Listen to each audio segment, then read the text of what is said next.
ایک سائیکل سوار نے ویٹ لفٹنگ کا مظاہرہ کرتے ہوئے اپنی سائیکل دونوں ہاتھوں میں سر سے اوپر بلند کی اور اسی جگہ میں سے گزر گیا۔ دوبارہ سائیکل پر بیٹھ کے ہوا ہونے سے قبل اس نے بآواز بلند ٹیکسی والے سے جو کچھ کہا اس کا مطلب یہ نکلتا تھا کہ آخر وہ اپنی ضعیف والدہ کو یہاں کیوں چھوڑ گیا ہے۔ ٹیکسی ڈرائیور نے جواب میں برابر کی بات چلا کے کہی مگر بات اس سے آگے نہیں بڑھی۔ اسی وقت مخالف سمت سے دوسری ٹیکسی آ گئی اور اس نے ہارن دینے کے علاوہ گلے بازی بھی شروع کی۔ اوئے کون ہے اس گواچی گاں دا مالک؟ اس نے بنکار کے کہا۔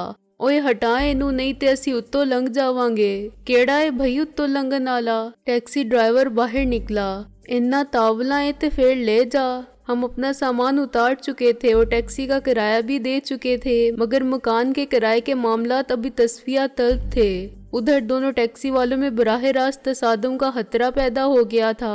دونوں مقابلے پر ہارن بجا رہے تھے اور ایک دوسرے سے مطالبہ کر رہے تھے کہ وہ پیچھے جائے۔ پیچھے جانے پر کوئی آمادہ نہ تھا اور دونوں جانب رک جانے والے صرف اس بات میں دلچسپی لے رہے تھے کہ دیکھیں بالآخر کون اپنی منواتا ہے۔ ایک کہتا تھا کہ تو ادھر سے کیوں آیا تو دوسرا پوچھتا تھا کہ تو ادھر کیوں آ مرا۔ ان کی جنگ ختم ہونے والی نہیں تھی کیونکہ فریق ثانی سیریس نہیں تھا اور اس قدر کلندرانہ وضع کے ٹیکسی ڈرائیور کو مشتعل کر کے مزہ لے رہا تھا تاکہ پبلک بھی کچھ فکرے بازی سے لطف اندوز ہو۔ خدا کے لیے پہلے ہم سے بات کر لو، میں نے چلا کے کہا۔ کرایہ لے لو مکان کا۔ کرایہ کیسے لے لیں جی؟ وہ جھلا کے بولا۔ لو ہے نا کمال دی گل، رہے ابھی ایک دن بھی نہیں کرایہ لے لوں۔ او میاں جب رہو گے تو لے لیں گے کرایہ بھی۔ چلو اے پیچھا کر اپنے بیبے نو۔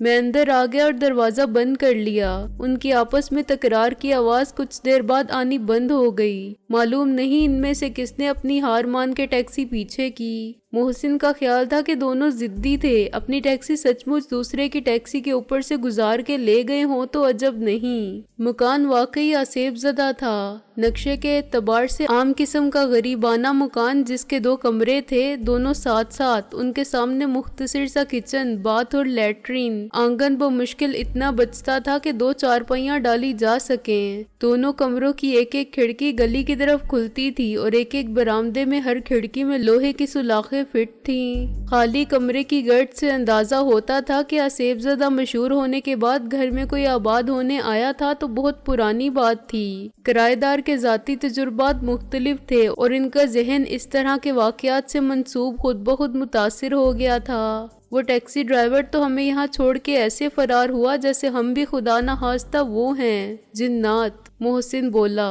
اس میں شک کی کون سی بات ہے؟ رابعہ بولی۔ شکل سے ضرور آدمزاد لگتے ہیں آپ حضرات۔ خواتین کو آپ نے ارواح خبیثہ کے قبیلے سے الگ فرما دیا۔ محسن بولا۔ چڑیلیں بھی ایسی ہی ہوتی ہیں۔ یار یہ لڑائی مت شروع کرو، ان کو گھر صاف کرنے دو۔ میں نے کہا۔ کیا فائدہ؟ رابعہ نے ٹہلتے ہوئے گھر کا معائنہ جاری رکھا۔ تم کون سے یہاں ٹک کر رہو گے؟ ارے بھائی ارادہ تو ہے۔ میں نے کہا۔ کل کیا ہوگا، تقدیر میں کیا لکھا ہے یہ کون جانتا ہے؟ میں جانتی ہوں کہ کل ہم خود فرار نہ ہوئے تو یہاں سے بھی نکالے جائیں گے۔ رابعہ نے کہا۔ بس جب تک یہاں ہے ایسے ہی رہو، کوئی ساز و سامان نہیں، کوئی تکلف نہیں۔ تو کیا اسی طرح مٹی کے فرش پر سوئیں گے؟ میں نے کہا۔ اے خاک کے پتلے، ایک دن تجھ کو مٹی کے فرش میں ہی سونا ہے۔ محسن نے کسی فلسفی کی طرح کہا۔ میں جا کے دری وغیرہ لاتا ہوں، کم سے کم فرش تو جھاڑ لو۔ میں نے کہا۔ کھانا بھی بازار سے لے آئیں گے۔ فرض کرو ہمیں یہاں رہنے کی مہلت ملی 1 مہینے تک۔ 1 مہینے تک کھانا بازار سے لا کر یا بازار جا کر نہیں کھا سکتے، چائے تو بازار کی پی ہی نہیں سکتے۔ محسن نے میری تائید کی۔ ایک بار پھر میں اور محسن بازار کی تلاش میں نکلے۔ ضرورت کا کافی سامان ہمیں وہیں سے مل گیا۔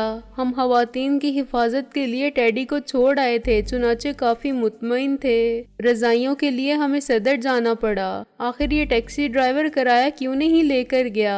میں نے کہا۔ وہ دیکھنا چاہتا ہے کہ صبح تک کیا ہوتا ہے۔ محسن بولا۔ جنات ہمیں رہنے بھی دیتے ہیں یا نہیں؟ ابھی وہ ہم سے مہینے بھر کا کرایہ لے لیتا اور صبح ہم تھر تھر کانپتے اس کی خدمت میں حاضر ہوتے کہ بھائی ہمیں معاف کرو اور کرایہ واپس کرو۔ اگر ہم رہ سکے تو وہ کرایہ بھی لے جائے گا۔ اس نے ہمیں اپنا پتہ تک نہیں بتایا۔ بتا دے گا، نہیں بتائے گا تو ہم معلوم کر لیں گے۔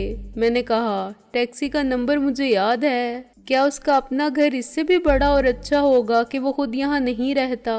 محسن بولا، ممکن ہے اسے بھی جنات نے یہاں نہ رہنے دیا ہو۔ میں نے ہنس کر کہا، ہم سے کرایہ تو ملے گا، ورنہ لوگ آسیب زدہ مکان سے دور بھاگتے ہیں، نہ کرایہ دار ملتا ہے نہ خریدار۔ مجھے تو وہ آدمی خپتی لگتا ہے، آخر اس نے خود ہی کیوں بتایا کہ یہاں جن بھوت ہیں؟ محسن بولا، ہم یہ کہہ سکتے ہیں کہ صاف گو آدمی تھا اور دھوکے باز نہیں تھا۔ میں نے کہا، اس نے پہلے سے اپنی پوزیشن محفوظ کر لی، اس ڈر سے کہ ہمیں بعد میں معلوم ہو تو ہم اسے قصوروار سمجھیں گے۔ ہمیں اس نے کام کی بات بتا دی ہے، گامے شاہ کے بارے میں۔ ہمیں گامے شاہ کی خدمت میں حاضر ہونا ہی تھا۔ ہمارے چہرے تو پھر اصلی ہو چکے ہیں۔ محسن بولا، ہم وہاں جائیں گے تو گامے شاہ فوراً پہچان لے گا۔ یہ بھی اچھا ہی ہوا۔ میں نے کہا، نقلی چہرے بہت سے لوگوں کی نظر میں آ چکے تھے، اب کچھ اور کریں گے۔ میرا ارادہ ہے کہ ہم کسی دور کے گاؤں سے آنے والے عقیدت مند بن کر جائیں، ہمارا حلیہ بالکل دیہاتوں والا ہو۔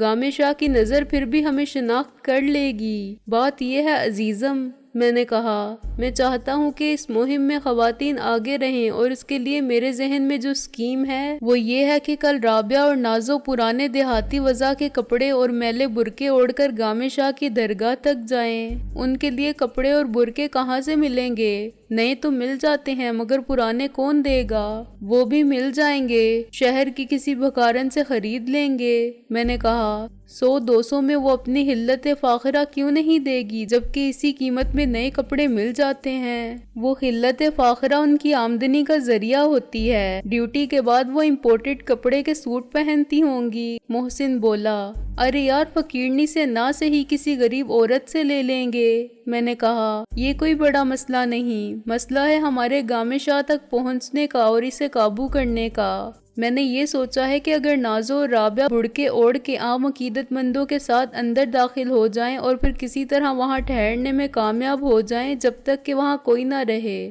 گامے شاہ کی درگاہ میں حاضری تو سب دے سکتے ہیں، مگر وہاں ہر وقت مجمع رہتا ہے۔ محسن بولا، اس کے چیلے چانٹے ہر ایک پر نظر رکھتے ہوں گے، جسے وہ فراڈ گامے شاہ ایک بار اپنی نظر کرم سے نواز دے، اسے فوراً رخصت بھی ہونا پڑتا ہوگا۔ عرض مدعا اور گامے شاہ کی دعا کے بعد وہاں رکنے کا کیا سوال؟ نازو اور رابعہ کو اتنی دیر کون ٹھہرنے دے گا کہ تخلیہ ہو جائے؟ وہ کوشش کریں تو ٹھہر سکتی ہیں۔ میں نے کہا، مثلاً وہ کہیں کہ ہمیں بشارت ہوئی ہے اور ہم یہاں 24 گھنٹے کا چلہ کاٹنے کی آرزو مند ہیں، یا ہمیں حکم ہے کہ گامے شاہ کی درگاہ میں اپنا وظیفہ مکمل کریں۔ کوئی بھی کہانی سنا دیں کہ وہ کون سی مراد پانے کے لیے حاضر ہوئی ہیں۔ زیادہ تر عورتیں ان جعلی پیروں فقیروں سے کیا مانگتی ہیں؟ اولاد یا شوہر کی توجہ، سوکن کی موت یا ساس کے مظالم سے چھٹکارا، بیماری سے نجات، خواہ وہ اپنی ہو یا اولاد کی۔ نازو اور رابعہ بھی گریہ زاری کریں، روئیں اور مچلیں اور گامے شاہ کی درگاہ میں صبح سے شام تک نوافل پڑھنے کی اجازت حاصل کر لیں۔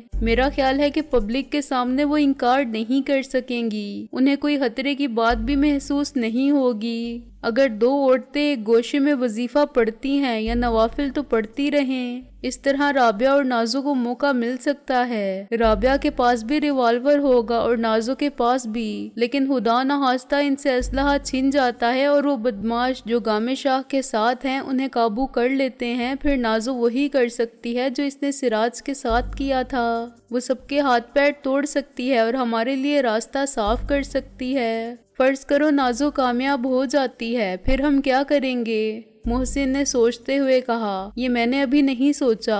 میں نے کہا، یہ ہو سکتا ہے کہ ہم باہر منتظر ہوں اور وہ گامے شاہ کو اس کے مریدوں سمیت بے بس کر کے لے آئیں۔ یہ بھی ممکن ہے کہ ہم دوسری طرف سے داخل ہوں۔ گامے شاہ کی درگاہ کے احاطے میں پہنچنے کے لیے ایک زیر زمین راستہ بھی استعمال ہوتا ہے جو ایک گیراج میں نکلتا ہے۔ ہم ایک مرتبہ ادھر سے باہر نکلے تھے۔ اگر ہم کسی اندر جانے والے ٹرک پر قابض ہو جائیں تو اندر پہنچنا مشکل نہیں۔ اندر ہماری فوج کا دوسرا بازو، MRS کی زنانہ فورس۔ محسن نے کہا، ہاں، زنانہ فورس اندر سے آ ملے تو دشمن کا مورچہ سر۔ میں نے کہا تیری تجویز خطرناک مگر قابل عمل ہے۔ محسن بولا سراج سب کو خبردار کر چکا ہوگا، ان حالات میں دیر کرنے میں نقصان کا اندیشہ ہے۔ میں نے کہا وہ پاگل کا بچہ تو یہ سمجھ رہا ہے کہ ہم گدھے ہیں اور ہمیں ان کے اصل کاروبار کا علم ہی نہیں۔ محسن بولا ہمیں غالب سے بھی مشورہ کر لینا چاہیے۔ میں نے کہا اس نے کہا تھا کہ مجھے آفس میں فون کر لینا۔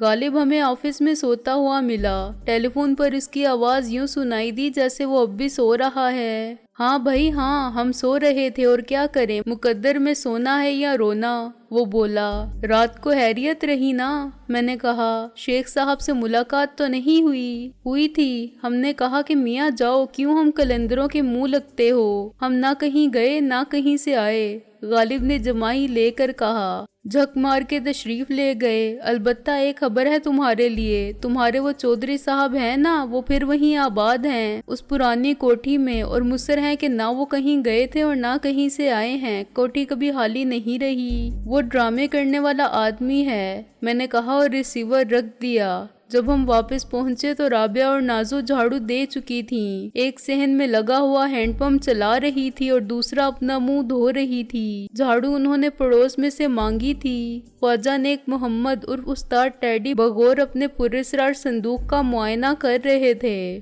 ہمیں دیکھ کر وہ چونکا، لیکن میں نے اسے کھینچ کر الگ کر دیا۔ میں فیصلہ کر چکا تھا کہ آج تو صندوق کھول کر دیکھوں گا، خواہ کچھ بھی ہو جائے۔ ٹیڈی نے ہمارے تیور دیکھے اور ہمارے عزائم کا اندازہ کر لیا۔ میرے دھکے سے وہ کچھ دور جا گرا، لیکن اس نے اٹھنے کے بعد کوئی احتجاج نہیں کیا اور مزاحمت کی کوشش نہیں کی۔ آج سب سے پہلے یہ دیکھنا ہے کہ تمہارے اس صندوق میں کون سا قارون کا خزانہ ہے۔ میں نے کہا یہ صندوق ایک معمہ بنا ہوا ہے۔ محسن نے میری بات کی حمایت کی۔ یہ ہماری عقل کے لیے ایک چیلنج بن چکا ہے، اور عجیب بات یہ ہے کہ جب بھی ہم نے تم سے پوچھا تم ٹال گئے۔ میں نے کہا اور جب خود ہم نے اپنے طور پر اس راز سے آگاہی کا فیصلہ کیا تو کوئی نہ کوئی بات ایسی ہو گئی کہ کچھ نہ کر سکے۔ آخر تم اس کو معمہ کیوں سمجھتے ہو؟ ٹیڈی نے کہا اس کو جاننے کی فکر میں دبلے کیوں ہو رہے ہو؟ ہم سے زیادہ تم اس کی حفاظت کے غم میں تڑپ رہے ہو، ہر جگہ یہ بوجھ اٹھائے پھرتے ہو اور اس تشویش میں مبتلا رہتے ہو جیسے تمہاری جان اس ڈبے میں ہے۔ محسن بولا جیسے پرانے قصوں کہانیوں میں ہوتا ہے کہ فلاں جگہ میں ایک جزیرہ ہے، اس جزیرے کے فلاں دشوار گزار میں ایک غار ہے، غار میں ایک پنجرہ ہے اور پنجرے میں ایک طوطا ہے، اس طوطے میں کسی ظالم کانے دیو کی جان ہوتی تھی۔ میں نے کہا خوامخواہ خواجہ نیک محمد کو مشتعل کیوں کر رہا ہے؟ محسن نے کہا نہ یہ کانا ہے، نہ ظالم اور نہ دیو، اس ڈبے میں بھی کون سا طوطا ہے؟ میں نے کہا جو کچھ ہے وہ ہم دیکھ لیتے ہیں۔ قسم مولا علی کی ایسے تمہیں کچھ نہیں معلوم ہوگا، تم کوشش کر کے دیکھ لو۔ ٹیڈی نے سنجیدہ رہتے ہوئے کہا پھر کیسے معلوم ہوگا؟ محسن بولا تم سمجھتے ہو ہم اس کو کھول نہیں سکیں گے؟ ہاں ایسے خالی ہاتھوں سے تو بالکل ہی ناممکن ہے، چینی ہتھوڑی سے بھی مشکل ہے۔ ٹیڈی بولا کسی ویلڈر کے پاس لے جاؤ گے تو وہ اپنی ویلڈنگ ٹارچ سے کاٹ سکتا ہے، مگر اتنی تکلیف کیوں کرتے ہو؟ بات یہ ہے اپنے سکندر بادشاہ کہ ہمیں تم سے کچھ چھپانا ہوتا یا تمہیں بتانا منظور نہ ہوتا تو ہم اسے ساتھ لیے کیوں پھرتے؟ اس صندوق کو کہیں بھی چھپایا جا سکتا تھا، اپنے ایسے بہت سے ٹھکانے تھے، صندوق رکھ دیا جاتا تو کسی کو شک بھی نہ ہوتا۔ میں اس کا سامان نئے سوٹ کیس میں ڈال کر اوپر پرانے کپڑے رکھتا اور سوٹ کیس کو تالا لگا کے کسی بھروسے کے آدمی کے حوالے کر دیتا۔ اول تو کوئی کھول کر ہی نہ دیکھتا، اور دیکھتا تو اسے کیا ملتا؟ میں اس صندوق کو کسی جگہ گاڑ دیتا، تب بھی اس کا کچھ نہ بگڑتا۔ تم خود سوچو کہ جب میں نے اس کو بند رکھنے کے لیے ایسا انتظام کیا تھا کہ گھر میں چور بھی آ جاتا تو جھک مار کے لوٹ جاتا، اس پرانے بےہودہ صندوق پر وقت ضائع نہ کرتا، پھر یہ کون سا مشکل کام تھا کہ میں اسے اپنے ساتھ اٹھائے پھرنے کی مصیبت مول لینے کے بجائے تمہارے ساتھ خالی ہاتھ پھرتا اور اس صندوق کی طرف سے بے فکر رہتا کہ صندوق محفوظ ہے۔ مگر قسم مولا علی کی سکندر بادشاہ، ہم تو جس کے دل سے ہو گئے اس کے لیے اپنا دل کھول کے رکھ دیا۔ یاروں سے راز کو چھپایا تو وہ یاری کیسی؟ ایک نہ ایک دن تو تمہیں بتانا ہی تھا کہ آخر اس بوجھ کو گدھے کی طرح لاد کر پھرنے کی کیا ضرورت تھی۔ تم سب کا شک میں مبتلا ہونا قدرتی بات تھی۔ میں نے سب کچھ سنا اور خاموش رہا۔ کیوں خاموش رہے؟ اتنا سسپینس پیدا کرنے میں بھی کوئی مصلحت تھی؟ میں نے کہا نہیں، بس ایسے ہی تماشا دیکھ رہا تھا تم سب کے تجسس کا۔ ٹیڈی بولا پہلے تم سب حیران ہوئے تھے، پھر ناراض ہونے لگے تھے کہ یہ کباڑخانہ ساتھ لیے پھرنے کی کیا تک ہے، اس کے بعد تمہارے شکوک میں اضافہ ہوتا گیا۔ تم لوگوں نے میرا مذاق بھی اڑایا، کبھی اسے قارون کا خزانہ کہا، کبھی پینڈورا کا باکس اور کبھی پراسرار صندوق۔ مجھے پتا تھا کہ ایک نہ ایک دن تم اس کو کھول کر ہی دم لوگے۔ مجھے کوئی اعتراض نہیں، اسے لے جاؤ اور کھلوا کے دیکھ لو کہ اس میں کیا ہے۔ گویا تم خود نہیں بتاؤ گے۔ یہ بات نہیں، میں بتا دیتا ہوں، ٹیڈی بولا۔ اس صندوق میں کم سے کم نصف وزن کا سونا ہے، باقی آدھا وزن تم اس فولادی سیف کا شمار کر لو جو ہر طرف سے بند ہے۔ اس کی مالیت کا اندازہ میں نہیں لگا سکتا، تم یہ حساب کتاب کر سکتے ہو کیونکہ تم پڑھے لکھے ہو، لیکن یہ سچ ہے سکندر بادشاہ کہ اس میں قارون کا خزانہ ہے۔ جب ٹیڈی نے اپنی بات شروع کی تھی تو رابعہ اور نازو بھی آ کھڑی ہوئی تھیں۔ انہوں نے ہماری طرف اور ہم نے ان کی طرف ناقابل یقین نظروں سے دیکھا، لیکن ٹیڈی کی متانت میں فرق نہیں آیا تھا اور اس کی بات کو مذاق سمجھ کے نہیں ٹالا جا سکتا تھا۔ قارون کا خزانہ تو ایک محاورہ تھا، لیکن ٹیڈی کی بات کو حقیقت مان لیا جاتا تو اتنے سونے کی قیمت ہمارے لیے قارون کے خزانے سے کم نہ تھی۔ تمہارے خیال میں یہ کتنا سونا ہوگا؟ ٹیڈی نے ہم سب کی حیرت زدہ خاموش صورتوں کو دیکھ کر کہا، تمہارے اس بیہودہ صندوق کا وزن 20 سیر سے زیادہ ہی ہوگا، اگر 1 من نہیں۔ میں نے کہا تو 30 سیر فرض کر لیتے ہیں، اور تمہارے کہنے کا مطلب یہ ہے کہ اس میں 15 سیر سونا ہے؟ محسن نے کہا، خواجہ صاحب 1 تولہ سونا بھی آج کل 200 روپے میں ملتا ہے اور 1 سیر میں ہوتے ہیں 80 تولے۔ تو پھر آپ مجھے بھی حساب لگا کے بتا دو کہ یہ سب سونا کتنے کا ہوا۔ ٹیڈی اسی سادگی سے بولا، حساب تو ہم لگا لیں گے، لیکن ٹیڈی اتنا سونا تمہارے پاس آیا کہاں سے؟ میں نے کہا، اور سب دم بخود اس کی صورت کو دیکھتے رہے۔ یہ بھی بتا دوں گا، پہلے حساب تو لگاؤ، ٹیڈی نے کہا، پتا تو چلے کہ ہم کتنے دولت مند ہیں۔ تم ہمیشہ فکر مند رہتے تھے کہ مالی ضروریات کیسے پوری ہوں گی، اور میں نے ایک دن کہا تھا کہ ہم بھی کسی سے کم نہیں، اور وقت آئے گا تو ہم بتا دیں گے کہ دوستوں کی خاطر ہم کیا کر سکتے ہیں۔ اس سے پہلے بھی تم نے کم تو نہیں کیا استاد۔ میں نے اس وسیع انقلاب، مخلص اور طبعاً نیک شخص کو دیکھا جسے قدر ناشناس زمانہ ٹیڈی بدماش کہتا تھا، لیکن جس کی ذات میں آدمیت کے تمام اوصاف حمیدہ ان سب سے زیادہ تھے جو خود ساختہ یا زر خرید معیاروں کی کسوٹی پر اپنے آپ کو پرکھتے تھے تو انسان کامل ہونے کا دعویٰ کرنے لگتے تھے۔ ہم نے رفاقت کے اس دور میں جس کو حالات کی کسوٹی سمجھا جا سکتا ہے، ٹیڈی کو بہت قریب سے دیکھا اور یہ تسلیم کر لیا تھا کہ اس کی فطرت کے اجزائے ترکیبی وہی ہیں جو ہماری فطرت کا حصہ ہیں۔ بے شک وہ اپنی تعلیم، اپنے ماضی کے رشتوں، اپنے ماحول اور اپنے ظاہری اعمال کے اعتبار سے مختلف نظر آتا تھا، مگر اس کی باطنی صفات کا حسن ہماری نگاہ میں تھا۔ اس نے آزمائش کے ایسے دور میں دوستی کا حق ادا کیا تھا جب دنیا کی نظر بھی ہماری دشمن تھی۔ ہماری اور ٹیڈی کی دوستی کی عمر بہت کم تھی، لیکن ہم نے شناسائی سے دوستی تک کے تمام مرحلے بہت کم وقت میں طے کر لیے تھے، کیونکہ ہم نے ایک دوسرے کو پہچان لیا تھا اور جان لیا تھا۔ پہلے ہم نے کون سا تیر مارا ہے سکندر بادشاہ؟ ٹیڈی بولا، کچھ بھی تو نہیں، جتنا کرنا چاہتے تھے اتنا بہرحال نہیں کیا، مگر تم نے بھی تو ٹیڈی بدماش کو خواجہ نیک محمد بنایا، اسے اپنا سمجھا اور اسے وہ عزت دی جو پہلے کسی نے نہیں دی۔ دولت کا کیا ہے، ناجائز ذرائع سے سب ہی حاصل کر لیتے ہیں، مگر پیار کے رشتے، اعتماد، محبت اور خلوص، اپنائیت کا یقین اور اعتبار، یہ ناجائز ذرائع سے حاصل نہیں ہوتے، بازار میں نہیں ملتے اور اسمگل کر کے نہیں لائے جا سکتے۔ آج میں ایک دوسری دنیا کا آدمی ہوں، ہم سب ایک خاندان ہیں تو میں اس کا ایک رکن ہونے پر فخر کرتا ہوں۔ تم لوگ مجھ سے مذاق کرتے ہو تو مجھے وہ خوشی ملتی ہے جو پہلے کسی بدماش کو نیچا دکھا کے حاصل نہیں ہوتی تھی۔ میں تاریک راستوں کا مسافر تھا، تم نے مجھے اپنایا اور میرا ہاتھ تھام کے اپنے ساتھ رکھا۔ اب میں روشنی کو دیکھ سکتا ہوں، تم نے کندھے کو منزل کی راہ دکھائی، یہ تمہارا احسان کم ہے؟ کیا اس اطمینان قلب اور تسکین روح کا بدلہ میں سارے زمانے کی دولت دے کر بھی ادا کر سکتا ہوں جو آج مجھے میسر ہے؟ میں شہلا کا بھائی ہوں، میرے بھائی نہیں ہو؟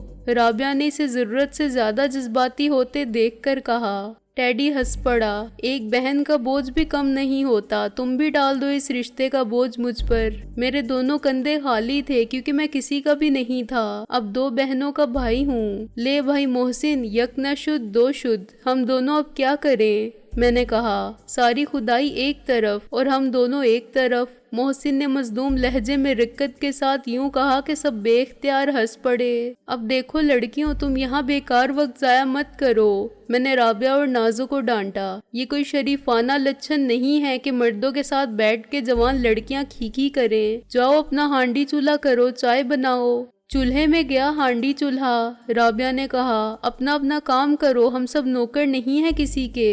ہاں تم نوکر نہیں کنیز ہو، محسن نے کہا۔ تو اے کنیزان خوبرو، اپنے بھائی کے لیے ہی کچھ کر لو، قسم مولا علی کی، نہ جانے خالی پیٹ میں دم کیسے اٹکا ہوا ہے۔ ٹیڈی بولا، اچھا بھائی مجبوری ہے تو تمہارے لیے چائے بنا دیتی ہوں۔ رابعہ بولی، خواجہ صاحب اپنی ہمشیرہ سے ہماری بھی سفارش فرمائیے۔ دیکھیے نا، رابعہ کے رشتے سے سکندر تو ہوا آپ کا جیجا جی، اور میں بھی شہلا کے رشتے سے ہوا آپ کا بہنوئی۔ محسن بولا، بدتمیزی کی بھی حد ہوتی ہے۔ رابعہ نے نازو کا ہاتھ پکڑ کے کھینچا۔ ایک شیر ہے تو دوسرا سوا شیر، ایک شیر ہے، محسن نے کہا، تو دوسرا سوا شیر، تیسرا 1.5 شیر۔ حساب کچھ یوں بنا نیک محمد کہ ایک شیر سونا تقریباً 15,000 کا ہوا۔ میں نے کہا، اور تمہاری بات کو سچ ماننے پر ہم فرض کر لیں کہ صندوق میں تقریباً 15 شیر سونا ہے، تو کل رقم تقریباً 2.5 لاکھ کے قریب ہوگی۔ 2.5 لاکھ؟ محسن نے یوں آنکھیں چڑھائیں جیسے اب پٹ سے بے ہوش ہو کر گرے گا۔ لاکھ وہی ہے نا جس میں 6 صفر ہوتے ہیں؟ تو نے اس سردار جی کی بات کی جو کرکٹ کا ٹیسٹ میچ دیکھنے آئے تھے؟ میں نے کہا، ایک پلیئر نے سینچری بنائی تو بہت شور مچا۔ سردار جی نے اپنے ساتھ بیٹھے ہوئے شخص سے ہنگامے کا سبب پوچھا، اس نے بھی کہا کہ سینچری، اور نعرہ لگا کے ٹوپی اچھالنے لگا۔ سردار جی نے اسکور بورڈ کی طرف دیکھا اور پوچھا رن کتنے؟ تو ٹوپی اچھالنے والے نے کہا پورے 100 سردار جی۔ سردار جی نے اطمینان سے سر ہلایا اور کہا، اچھا 100 کی رکھی تھی سینچری، اور خود بھی تالیاں بجانے لگا۔ اپنی خاندانی تاریخ بعد میں سنانا، محسن بولا۔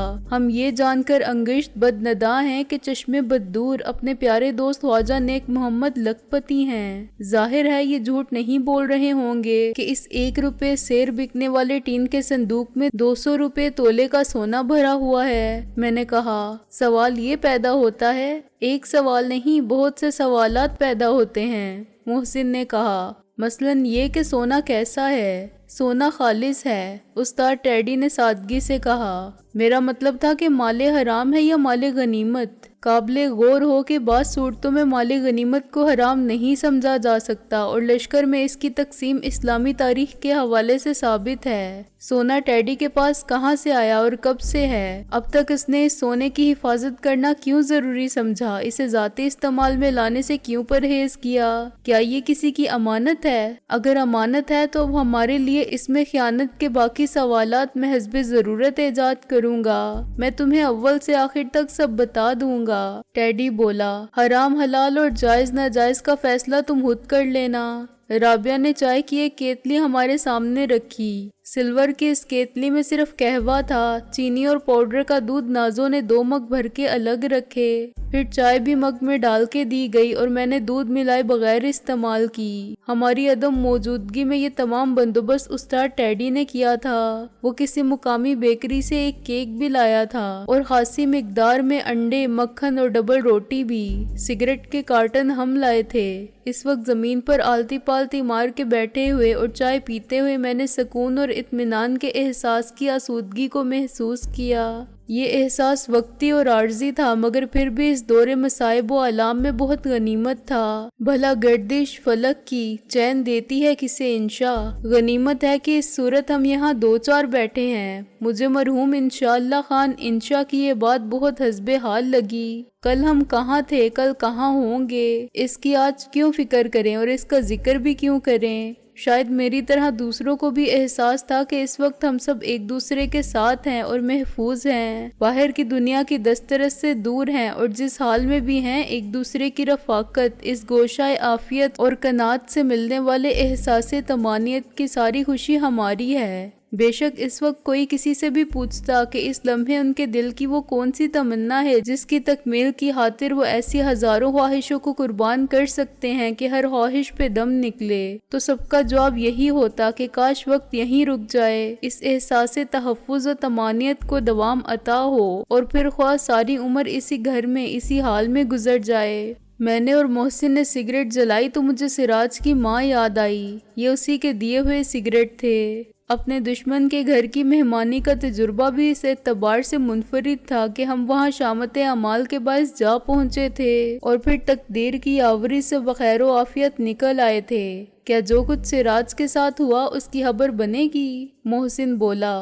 اب چھوڑ دے یہ فکر کہ اخبار میں ہمارے متعلق کیا آتا ہے اور کیا نہیں آتا۔ میں نے کہا ایک وقت آئے گا کہ ہمارے بارے میں خبروں کی سنسنی خیزی بھی نہیں رہے گی، کچھ اور زیادہ اہم سرخیاں توجہ کا مرکز بن جائیں گی۔ نازو خاموش ہے۔ محسن نے نازو کی اتری ہوئی صورت کو دیکھا۔ محسوس تو میں نے بھی یہی کیا تھا مگر اس کا ذکر کرنے سے گریز کیا تھا۔ وہ ہمارے ساتھ ضرور تھی لیکن ذہنی طور پر وہ عدم اطمینان اور اندرونی خلفشار کا شکار تھی۔ یہ رد عمل بالکل فطری تھا۔ ہم سب اپنے جذباتی رشتوں کی قید سے آزاد تھے۔ ہم میں سے صرف محسن کی ایک بہن تھی جو اپنے گھر میں شاد آباد تھی اور جسے بھائی کی خبر ہی نہیں تھی۔ محسن کبھی کبھار اسے چند سطروں پر مشتمل خط ڈال کے اپنی خیریت سے آگاہ کرتا رہتا تھا۔ اگر اپنے والد یا اخبارات کی معرفت اسے ہماری غیر قانونی، باغیانہ اور خطرناک مصروفیات کی اطلاع ملتی تھی تو وہ رونے دھونے ہمارے لیے دعائے خیر مانگنے اور صبر کرنے کے سوا کیا کر سکتی تھی، اور خود محسن اس کے لیے خیریت کی جھوٹی اطلاع دینے پر افاقہ نہ کرتا تو کیا کرتا۔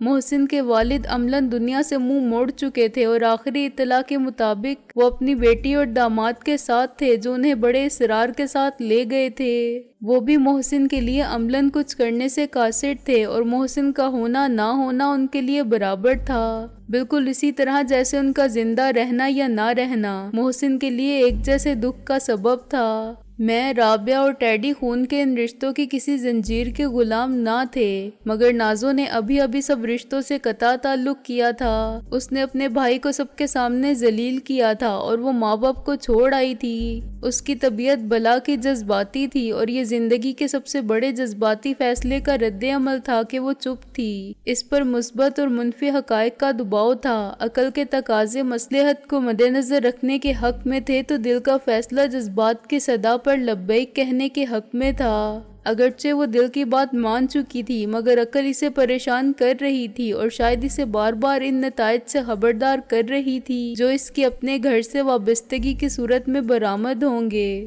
گھر کے رشتے جن کی جڑیں بچپن میں ہوش سنبھالنے کے زمانے سے بھی پہلے کے وقت تک پہنچتی ہیں، آسانی سے نہیں ٹوٹتے، اور اگر ٹوٹتے ہیں تو آدمی کی شخصیت میں بہت شکست و ریخت کرتے ہیں۔ اسے ہماری طرح ہم جیسا بننے کے لیے ابھی کہیں زیادہ سخت سے سخت آزمائشوں کے جان لیوا مرحلے طے کرنے ہوں گے۔ میں نے بڑے ملال سے سوچا، کیا اس وقت تک وہ اپنے عہد وفا کو استوار رکھ سکے گی؟ ہم نے تو اسے بہت سمجھایا تھا کہ وہ اس راہ پرخار میں ہمارے ساتھ نہ آئے جہاں ایسے سخت مقام بھی آ جاتے ہیں کہ پیروں کے ہر آبلے سے رسنے والے لہو کے ساتھ انگاروں پر بھی چلنا پڑتا ہے، مگر اس نے اپنے دل کی بات مانی اور اس میں کسی کا کیا قصور؟ تم نے میرے کسی سوال کا بھی جواب نہیں دیا ہے استاد، محسن نے کہا، اور میں خیالات سے حقائق کی دنیا میں لوٹ آیا۔ اس وقت مجھے احساس ہوا کہ اتنی دیر سے باقی سب لوگ بھی خاموش تھے مگر وہ منتظر تھے کہ استاد ٹیڈی 2.5 لاکھ روپے سے زائد مالیت کے اس سونے کے بارے میں بات کرے جو آج تک ایک زنگ خوردہ اور پرانے صندوق میں بند اس کے گھر میں بے مصرف پڑا ہوا تھا،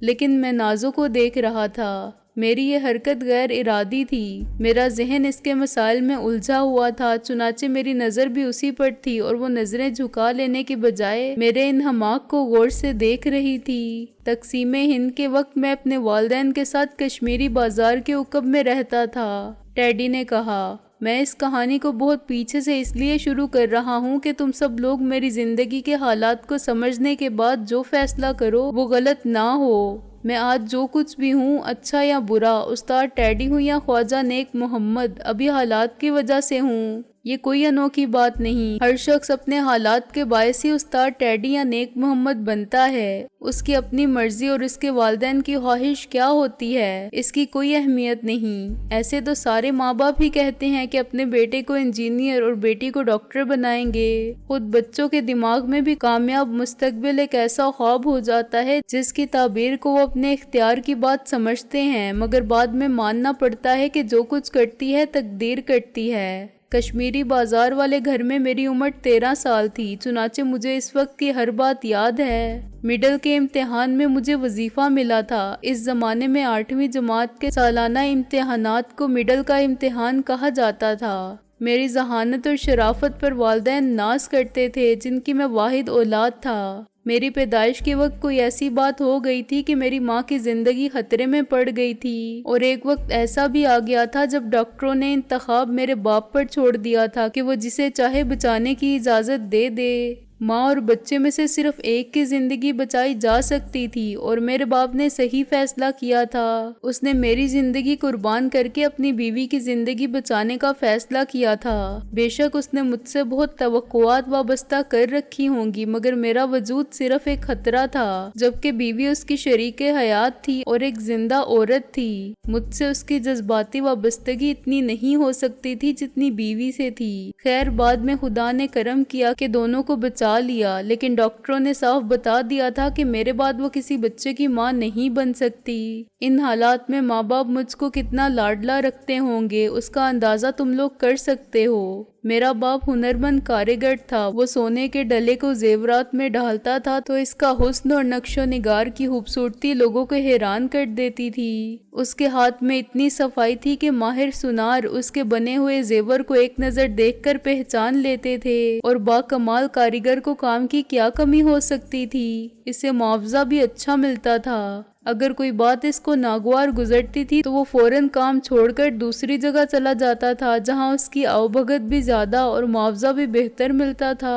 رفتہ رفتہ اس نے اپنی آمدنی سے اتنا بچا لیا کہ خود اپنی دکان چلا سکے۔ بعد میں پرانے مالک نے اسے بدنام کیا کہ وہ ڈنڈی مارتا رہا، جو زیورات بنائے اس میں کھوٹ ملاتا رہا اور ماشا ماشا بچاتا رہا کیونکہ وہ خود کام لاتا تھا۔ ممکن ہے ایسا ہی ہو، میں یہ دعویٰ نہیں کرتا کہ میرا باپ کوئی بہت ایماندار اور پرہیزگار آدمی تھا۔ اس زمانے میں 100% ایمانداری سے کون کام کرتا ہے؟ زیادہ تر تو ہندو ہی تھے۔ ان کی گڈ ول ہر کاروبار میں بہت اچھی تھی۔ سب پیشے ہمارے ہاتھ میں آئے تو بدنام ہو گئے۔ میرے باپ نے بھی نئے مالکوں کے ساتھ 2 سال بڑی مشکل سے کاٹے۔ اس کے بعد میرے باپ نے اندرون بھاٹی گیٹ دکان کھولی، علاقے میں رہائش اختیار کی۔ اس کے کام کی شہرت پہلے سے بہت زیادہ تھی۔ وہ چھوٹی سی دکان رفتہ رفتہ گاہکوں کی توجہ کا مرکز بننے لگی، کام بڑھنے لگا۔ میرے باپ کو اس پیشے کے دوسرے ہنرمند کے بارے میں معلوم تھا۔ اس نے پہلے ایک کاریگر کو رکھا، بہت اچھا معاوضہ دیا، لیکن بات صرف معاوضے کی نہیں، فنکار عزت بھی مانگتا ہے، خواہ وہ سونار ہو یا مجسمہ ساز۔ سونے یا پتھر کو خوبصورتی تو اسی کے ہاتھ دیتے ہیں۔ میرے باپ نے اس کی قدر بھی کی اور اسے بھائیوں کی طرح سمجھا۔ کاروبار اور پھیلا تو اس نے دوسرے کاریگر کو بلا لیا۔ اس نے تمہیں اس پیشے میں اپنے ساتھ کیوں نہیں رکھا؟ میں نے موقع پاتے ہی کہا۔ عموماً سونار بچپن ہی سے اولاد کو تربیت دیتے ہیں تاکہ وہ بڑی ہو کر ان کا ہاتھ بٹائے اور ان کے کاروبار کو چلا سکے۔ یہ اس کی جذباتی غلطی تھی، ٹیڈی نے سوچ کر کہا۔ پیشہ کوئی برا نہیں ہوتا، اور اگر وہ مجھے یہ کام سکھاتا تو آج شاید میں بھی اس کی طرح ایک ماہر کاریگر ہوتا اور زیادہ کامیاب رہتا، مگر اس کی سوچ کا انداز عملی نہیں تھا۔ وہ بیوی سے کہتا تھا کہ میں اپنے بیٹے کو سونار نہیں ڈاکٹر بناؤں گا۔ سونار کے پاس سونا ہوتا ہے، ڈگری نہیں ہوتی۔ اس کو پیسہ ملتا ہے لیکن وہ عزت نہیں ملتی جو ڈاکٹر، پروفیسر یا وکیل کو ملتی ہے، انجینئر یا سرکاری افسر کو ملتی ہے۔ وہ مجھے بہت پڑھانا چاہتا تھا، اتنا پڑھانا چاہتا تھا کہ عزت مجھے بن مانگے مل جائے۔ اس نے تہیا کر رکھا تھا کہ پیسے کی مجھے کوئی کمی نہ ہوگی، وہ میرے لیے اتنا چھوڑ جائے گا کہ مجھے دولت کی آرزو ہی نہ رہی۔ میں صرف غریبوں کا علاج کروں اور سب شفا پانے والوں کی دعائیں لوں۔ وہ طے کر چکا تھا کہ جس دن میں ڈاکٹری شروع کروں گا اسی دن وہ سونار کا پیشہ ترک کر دے گا۔ میں ایک ڈاکٹر کا باپ کہلانا پسند کروں گا اور اس کے کلینک میں کمپاؤنڈر کا کام بھی کروں گا تو بڑے فخر کے ساتھ۔ نہ جانے کیوں اس کے دماغ میں یہ بات بیٹھ گئی تھی کہ سونار کی عزت نہیں ہوتی۔ خیر میں بات کر رہا تھا کاروبار کے پھیلنے کی۔ 3 سال بعد اس نے دکان کو مال روڈ پر منتقل کر دیا، جہاں پہلے سول اینڈ ملٹری گزٹ اخبار کا دفتر ہوتا تھا۔ اس کے بالکل سامنے مال روڈ کے دوسرے کنارے پر اس نے دکان تو مہنگی لی ہی تھی، اس کی آرائش پر بھی بہت پیسہ خرچ کیا۔ اندر شیشے کے سارے شوکیس آئینوں والے تھے، اور جب خوبصورت روشنیاں جلتی تھیں تو اس آئینہ خانے میں کئی عکس نظر آتے تھے۔ دکان بہت بڑی اور بہت زیادہ بھری ہوئی لگتی تھی، اور اندر قدم رکھنے والے کی آنکھیں اس چمک دمک سے حیران ہو جاتی تھیں۔ میں اس زمانے میں FSC کے فرسٹ ایئر میں اسلامیہ کالج کا طالب علم تھا۔ تم نے FSC تک پڑھا ہے؟ رابعہ اپنی حیرت کے اظہار پر مجبور ہو گئی۔ ٹیڈی شرمندگی سے ہنسا۔ FSC کیا نہیں، امتحان دیتا تو فرسٹ ڈویژن ضرور لیتا۔ یہ میرا خیال ہی نہیں، میرے اساتذہ کا خیال بھی تھا۔ اس کے بعد کنگ ایڈورڈ میڈیکل کالج میں داخلہ بہت آسان تھا۔ تقدیر ساتھ دیتی تو میں اپنے ماں باپ کو کبھی مایوس نہ کرتا اور 5 سال میں ان کو ڈاکٹر بن کے دکھا دیتا، مگر تقدیر کو ایسا منظور نہ تھا۔ 1 سال میں دکان نے دن دگنی رات چگنی ترقی کی، اور میرا باپ صف اول کے جیولرز میں شامل ہونے لگا۔ ہم کرشن نگر میں سوری بلڈنگ کے قریب ایک بہت بڑے مکان میں منتقل ہو گئے۔ اس گلی کے ایک کمرے والے مکان کو تم نے دیکھا ہی ہے، جہاں میں اب رہتا تھا۔ ہمارا وہ گھر اس کوٹری سے زیادہ دور نہیں تھا، اور میں آتے جاتے اسے دیکھتا تھا۔ لیکن تم نے ہمیں کبھی نہیں بتایا۔ میں نے کہا، بتانے سے کیا ہوتا، تم یقین نہ کرتے، اور کر لیتے تو کون سا فرق پڑتا؟ وہ ایک سرد آہ بھر کے بولا۔ تمہارے دل میں کبھی اس گھر میں لوٹ کر جانے کی خواہش پیدا نہیں ہوئی؟ رابعہ نے کہا۔ کیا تم اس گھر کو خرید نہیں سکتے تھے؟ نازو بولی۔ کوشش کرتا تو ضرور خرید لیتا، لیکن اس کے بعد میں وہاں نہیں رہ سکتا تھا۔ ٹیڈی نے کہا۔ اس گھر میں صرف پرانی یادیں ہیں جو بہت تلخ ہیں۔ وہاں ہر چیز اجنبی ہے، رہنے والے ہی نہیں، گھر کا ساز و سامان تک نیا ہے۔ مکان کی صورت بھی وہ نہیں رہی جو پہلے تھی۔ نئے مالکوں نے اسے نئے فیشن کی کوٹھی میں ڈھال دیا ہے۔ نہ جانے کیوں خوش قسمتی ہمیں راست نہیں آئی۔ ابھی نئی جگہ کاروبار کو سال ہی ہوا تھا کہ لاہور میں فسادات شروع ہو گئے۔ مذہبی اختلاف نے بہت جلد جنون کی صورت اختیار کر لی، اور اس میں شرپسند عناصر غالب آ گئے۔ غنڈہ گردی، لوٹ مار سے سن 47 کا نقشہ سامنے آ گیا، اور عام لوگوں کے لیے جان و مال اور آبرو کی حفاظت مسئلہ بننے لگی۔ پیشہ ور بدماش ہر طرف دندناتے پھرتے تھے، اور انہیں کسی کے مذہب سے سروکار نہیں تھا۔ وہ جسے چاہتے تھے لوٹ لیتے تھے، اور افواہوں پر دکانیں اور مکان نظر آتش کر دیتے تھے۔ نہ جانے کس نے پرانی دشمنی کا بدلہ لیتے ہوئے ہمارے بارے میں غلط باتیں پھیلا دیں، اور ایک مشتعل ہجوم نے دکان کو تہس نہس کر کے پہلے لوٹا اور پھر اسے آگ لگا دی۔ دشمنی کا الزام میں اس لیے لگا رہا ہوں کہ بات صرف دکان کی تباہی پر ختم نہیں ہوئی۔ کسی نے دکان لوٹنے والوں کو یہ بھی بتایا کہ ہم کہاں رہتے ہیں، اور کچھ لوگ پورے انتظام کے ساتھ کرشن نگر پہنچے۔ انہوں نے وہاں بھی شرپسندوں کو اکسایا اور ہمارے گھر کو ہر طرف سے گھیر لیا۔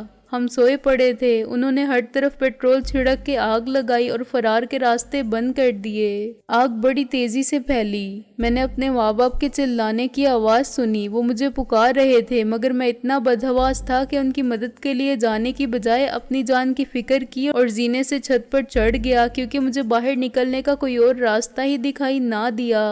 آگ کے شعلے ہر طرف سے بھڑک رہے تھے۔ میں اپنے پاگل پن میں چھت سے نیچے کود گیا۔ میری ایک ٹانگ ٹوٹی، لیکن زیادہ نقصان سر کی چوٹ سے ہوا۔ جب مجھے ہوش آیا تو میں گنگا رام ہسپتال میں تھا، اور مجھے اپنا نام تک یاد نہیں تھا۔ میں جل کر خاک ہونے سے بچ گیا تھا، لیکن میری یادداشت ختم ہو گئی تھی۔ وہاں بڑے بڑے ڈاکٹر آتے تھے جو مجھ سے باتیں کرتے تھے، بڑی نرمی اور محبت سے۔ کچھ کہتے تھے کہ یہ ذہنی صدمے کا اثر ہے۔